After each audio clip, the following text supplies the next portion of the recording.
JTV news. नई Delhi press club में समाज सेवी संगठन के लोगों ने बीजेपी राज्य में चल रही घोटालों और जाति विवाद को लेकर प्रेस कॉन्फ्रेंस की। कॉन्फ्रेंस में समाज के वरिष्ठ नागरिक प्रेम शंकर झा और एडवोकेट अतुल गुलेरिया, विघ्नेश झा और वरिष्ठ पत्रकार ऋषि मिश्रा मौजूद थे। इन लोगों ने भाजपा सरकार पर निशाना साधते हुए सीधे बीजेपी के भ्रष्ट नेताओं के घोटालों पर सरकार से मांग की है और मीडिया को बताया, हम युवाओं और आने वाली पीढ़ियों के लिए एक बेहतर भारत बनाने का सपना दिखाकर जो सरकार बनाते हैं, हमें भ्रष्टाचार मुक्त भारत देने का संकल्प लेकर सत्ता से जो सरकारें आती हैं, उस सरकार से यह अपेक्षा सरकों की होती है कि वह अपने संकल्प का आदर करते हुए एक बेहतर भविष्य की ओर हमें ले चलेंगे।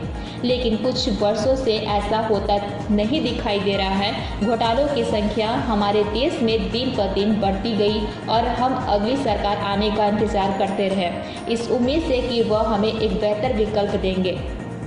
इस बीच कई आंदोलन भी हुए। आंदोलन का नेतृत्व करने वाले कुछ लोग बड़े पदों पर आसीन हो गए, जिससे ज़्यादातर बीजेपी में शामिल हो गए और बीजेपी सरकार ऐसे भ्रष्ट लोगों को लगातार बचाती आ रही है और इन मुद्दों पर चर्चा करने वाले पर भी सख्ती से निपटती है। पेश है दिल्ली से मोहम्मद इरफान खान की एक खास रिपोर्ट। उसका उद्देश्य है कि जो भी भाजपा के नेताओं के द्वारा करप्शन किया जा रहा है, कंपनियों में हेर फेर करके पैसा लगाया जा रहा है, जो कि मामले पेंडिंग है, सरकार जांच नहीं करने दे रही किसी भी तरीके से। सीबीआई और सीबीआई को अड़ंगे लगा रही है। 8 महीने हो गए, हाई कोर्ट का आदेश हो चुका है, लेकिन जांच कहां तक पहुंची, अभी बिल्कुल अंधेरे में। तो हम चाहते हैं कि जल्द से जल्द जांच हो और देश के सामने सच्चाई सामने आए कि पैसा कहां किसने किसका लगा हुआ है। तो दूध का दूध, पानी का पानी जल्द से जल्द होना चाहिए। बता दीजिए थोड़ा कैसा करप्शन है, क्या है, थोड़ा बता दीजिए। देखिए, अभी हमने आपको सारा का सारा ब्रीफ कर दिया कि जो भाजपा के उपाध्यक्ष हैं जयंत पांडा जी, इनकी सेल कंपनियों में पैसे लगे हुए हैं। जो पनामा है, सेंट लूसिया है, वहाँ की कंपनियों में, बहामास है, वहाँ की कंपनियों में पैसा लगा रहे हैं। हिंदुस्तान से ले जाके 10 करोड़ का ऑफिस खरीदते हैं। तो वो सारी चीजें अभी इंक्वायरी के तहत हैं।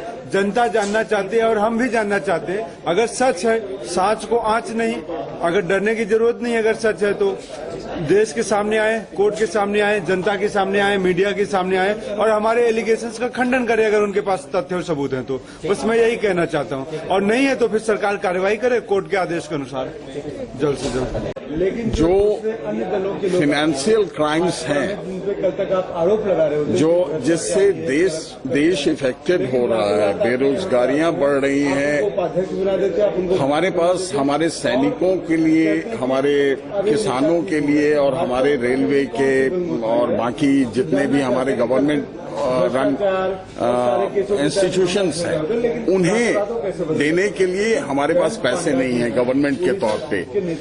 तो अगर फाइनेंशियल क्राइम्स होते रहे इस तरह से और इस तरह से घोटाले होते रहे, तो जो गवर्नमेंट की रेवेन्यू है वो मारी जा रही है और लॉस जो है वो फाइनली देशवासियों को हो रहा है। देश के युवा बेरोजगार हैं, उन्हें हो रहा है।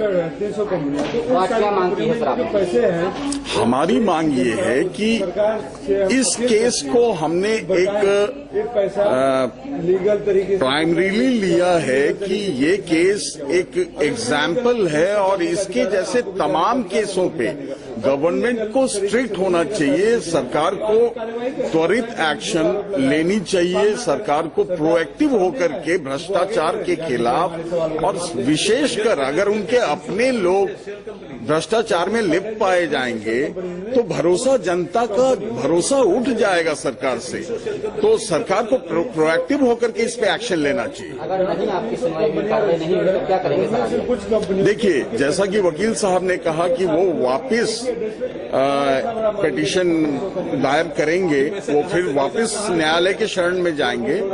लेकिन हम सरकार से भी अपेक्षा करते हैं कि वो भी अपने फ्रंट पे कार्रवाई करें, वो भी प्रोएक्टिव हो, वो भी भ्रष्टाचार के खिलाफ जो है हमारी बातें सुने। Thank you. आज की प्रेस कॉन्फ्रेंस का खास उद्देश्य क्या था? खास उद्देश्य ये था कि हमको सरकार को दोबारा से एक आवाज सुनानी थी कि कोर्ट का आदेश के बावजूद भी कोई जांच नहीं हो रही है, कृपया जांच की जाए।